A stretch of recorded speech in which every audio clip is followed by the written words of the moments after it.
300.000 gawe sak wulan cukup apa ora? Cukup, Mas. Geno kebutuhan dapur, pawon, masak, mangane awake.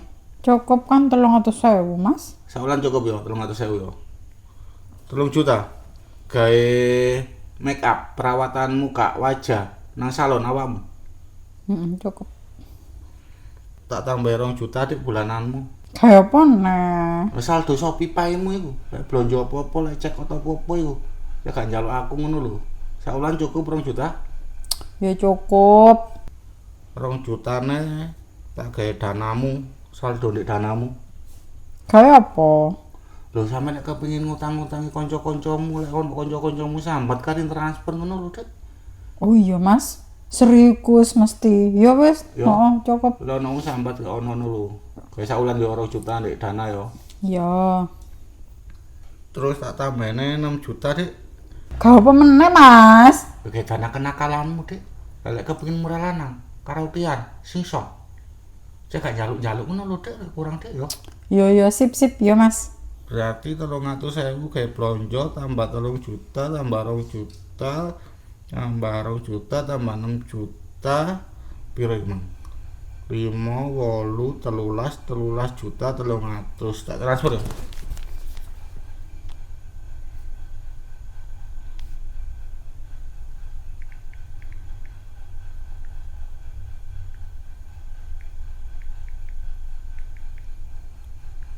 Wes, dong. Berubah. Wis, Mas. Gawe sak wulan yo. Yo. Tak tambahin net, Dik. Lah iku mang aku njaluk dilut iku mang. Tak tambah 300 short time. Oh iya, Mas, lali. Tambahno dong. Ya wis. Ya, Mas. Apa iku, Dik? Mau aku sampean kei duit bulanan iki. Lah iku lak duit blonjo bulananmu ta. Lah apa mau? Lah sampean gak tahu takon, Mas, entek gawe opone sampean ora perhatian blas. Lah emang wong lanang kudu takon, lek duwe entek gawe opae kudu ngono. Yo iya ta, Mas. Ya ora, Dik, tugase wong lanang ku ya mengkei dhuwit tok, ngekei blonjo sak wulan brek ngono lho, Dik. Lah mosok kudu takon lek entek, malah lek gurung entek iku lho wong lanang bingung. Makanya wis, Mas. Duh, Dik, sampean ku ya opo sih, Dik? Wong perkara aku gak takon duwe entek gawe opo ngene kok gak gelem dikeki dhuwit blonjo sih sampean niku, Dik. Lah sampean gak peka blas, Mas. Wayahe wong lanang iku kudu takon, Mas. Duwike iku nang ndi ae, entek gawe apa ae iku kudu takok ngono ta. Ya gak ngono, Dik. Dik, wong lanang ku ngekeki dhuwit nang wong wedok ku ya sembuh sak karepe wong wedok. Lah entek takon ngono. Dik, dhuwit entek gawe opae? Ngono. Ya ora ngono, Dik, konsepe, Dik.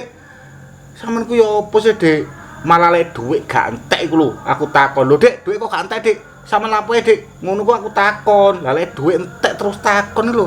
Lah harga dirine wong lanang ya opo, Dik? Lek dikeki dhuwit blonjo gawe sak wulan ku langsung entekno sedina ngono lho, Dik. Lah lek sampeyan tak kei dhuwit nem, Dik. Dhuwit blonjo gawe sak wulan. Sorong dino gak entek, 3 dino gak entek. Nutut-nututno sak wulan. Wayahe ku 4 dino, 5 dino ku wis njaluk neh. Ngono ku malah seneng aku. Wong lanang lek ngekeki dhuwit nang wong wedok terus dientek-entekno terus wong lanang seneng bahagia, ngono ku rezekine akeh, Dik. Sampeyan ngerti ya wong lanang-lanang sing rezekine dipersulit wae. Iku wong lanang-lanang sing saiki ngekeki dhuwit terus dhuwite dientekno wong wedok terus takon, "Lho, Dik, dhuwit kok entek, Dik? Dhuwit entek sampeyan gawe apa?" Ngono ku lho, Dik.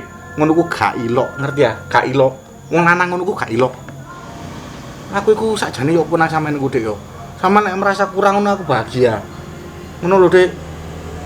Ojo wedi ngentekno dhek wong lanang. Lah sampean wedi ngentekno dhek wong lanang. Wong lanang ku lho mali rezekine seret ngono lho, Dik. Kono ndang entekno. Ya wis nek ngono tak budal janjian ambek Sri aku ya, Mas. Wis kono janjian ambek sapa-sapa iku entekno. Lek dhuwit cekel wong wedok ku yo dhuwit wong wedok, Dik. Wong lanang gak berhak takon-takon meneh.